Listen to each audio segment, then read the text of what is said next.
Carr sought information for a living.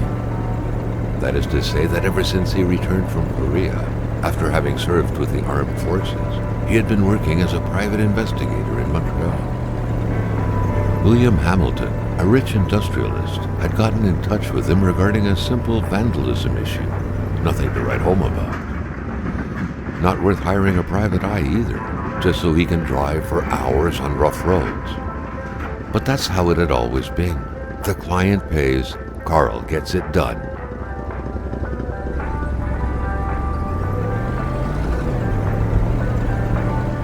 They had set up to meet at the general store, his client's business.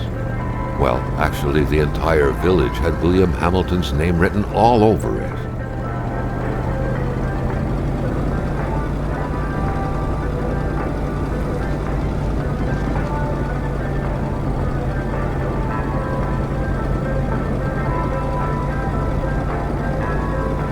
When the roads were bad, muddy, or snowed in, it was customary around these parts to close them off. But it was also customary to ignore those signs entirely and drive there anyway.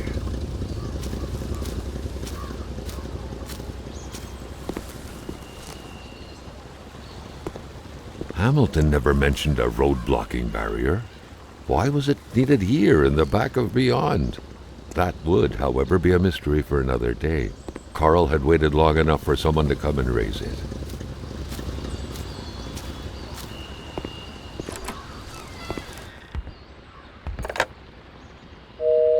Hamilton no doubt knew who managed the barrier. Carl wanted to give him a call, but that would have been too easy though, as sure enough the line was acting up.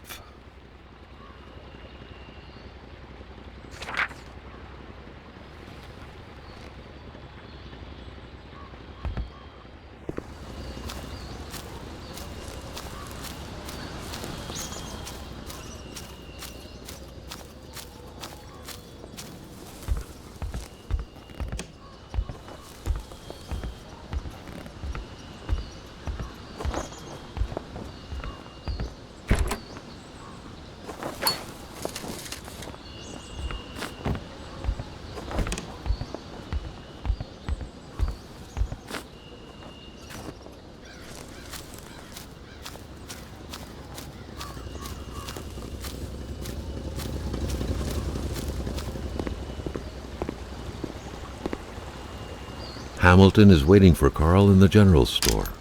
It was time for him to get down to business.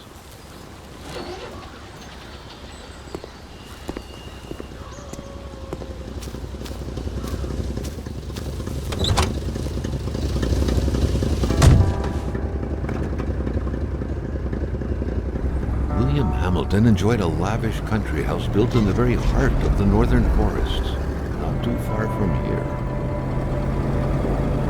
The local populace was divided when it came to the affluent man. Some saw a wealthy philanthropist dedicated to improving the region's economy. Others an aging Englishman who would do anything to further his fortunes. And those ones hated him enough to go on about scheming against him. Hamilton had recently acquired a few local businesses, but the last straw was the reopening of a mine, which gave rise to a wave of protests and threats from the Cree people. Given these circumstances, Carl reckoned that a good number of people must be feeling compelled to oppose Hamilton in one way or another. So far, only the industrialist's house had been a target, but soon enough, Carl thought, the target would become the man himself.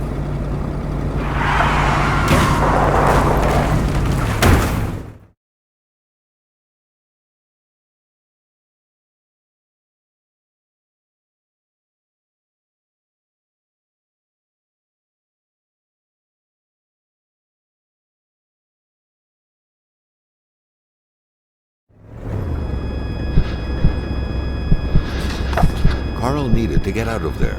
The cold and the pain required urgent care.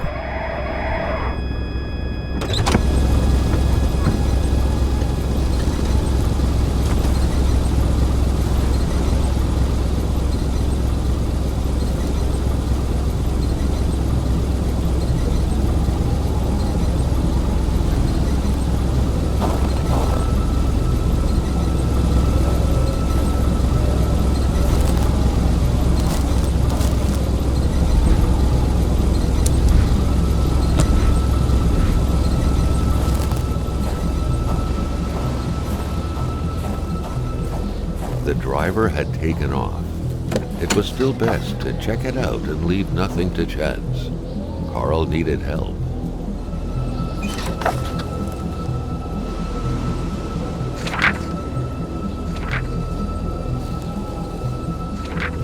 Such heart-wrenching Nordic poetry that was. But Carl didn't care much about flowery language.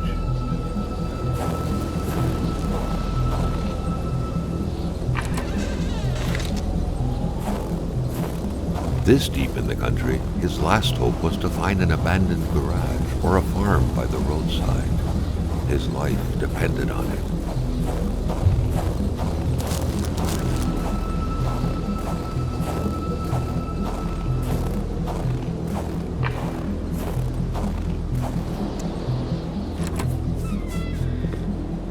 It was so cold. Already Carl did not feel his toes anymore.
Carl, like many of his contemporaries, felt like he had more trouble breathing when he wasn't smoking. Cigarette was his own personal breathing assistant.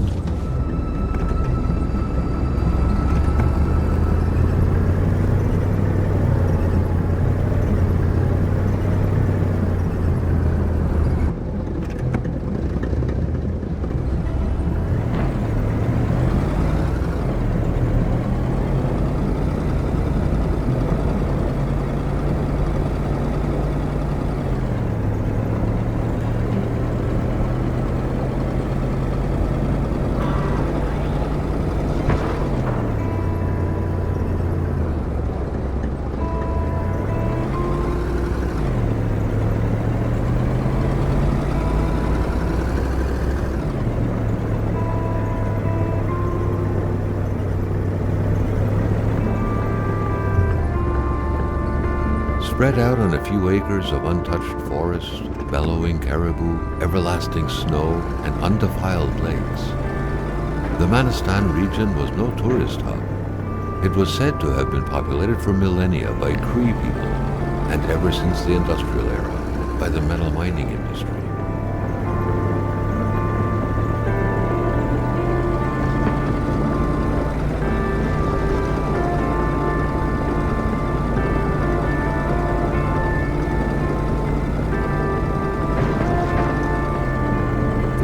Running on fumes. Good thing that the general store was close by.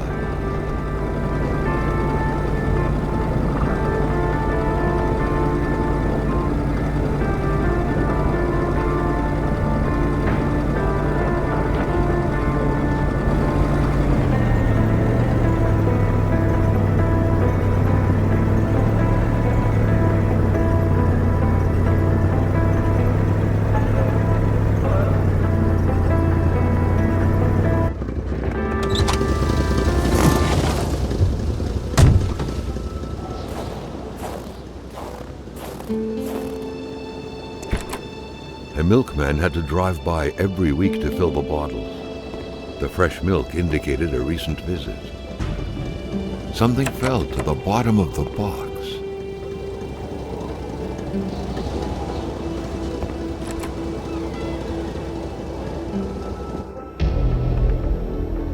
Carl had no trouble recognizing his employer. He had been killed. There was no need to be a detective to figure that out. But only a detective could have noticed that the killer had to have been very close, that the fatal blow had been given before the victim even realized.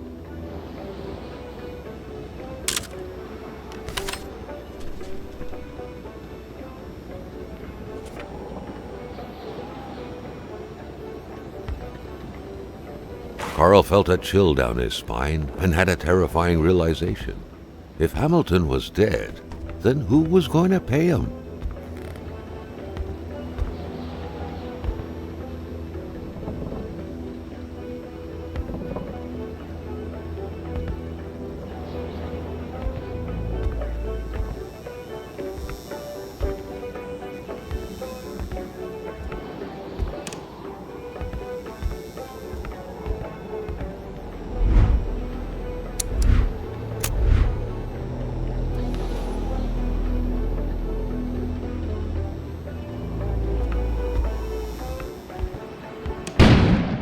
An explosion suddenly occurred outside.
Carl knew that Gilles Lachance was in charge of the general store. That made him one of Hamilton's employees. A very angry employee, as Carl could plainly see.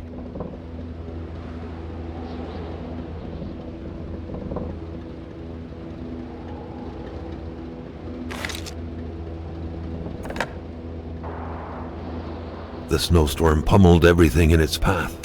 Carl was not surprised when he heard no tone.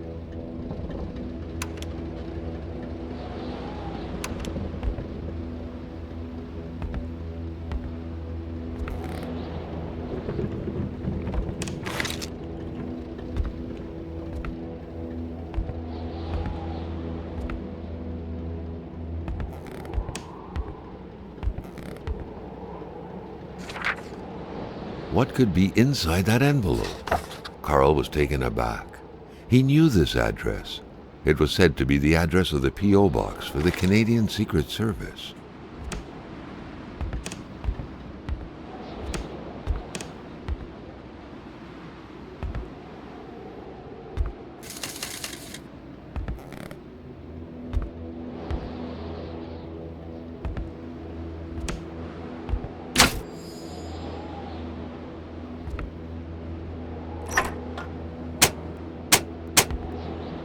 The note explained that the garage and the store couldn't be supplied with electricity at the same time.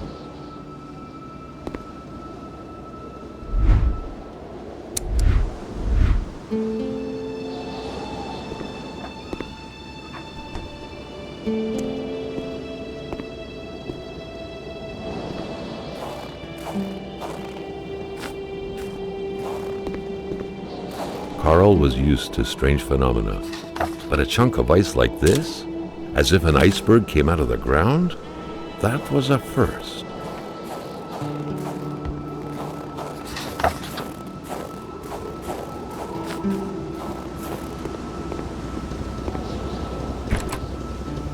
The murder weapon.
A radiator without power is as good as a wood stove without logs.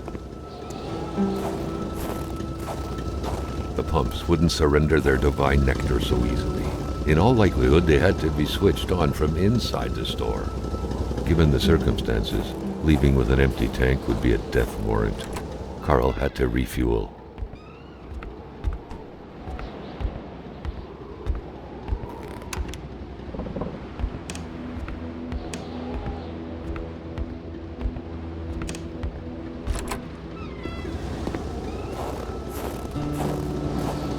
Pumps wouldn't surrender their divine nectar so easily.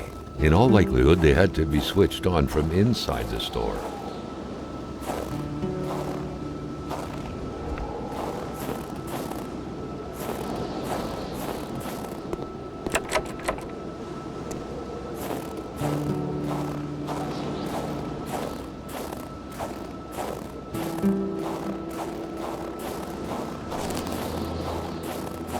Carl felt that the store and its surroundings still held their secrets, and he didn't like to miss out.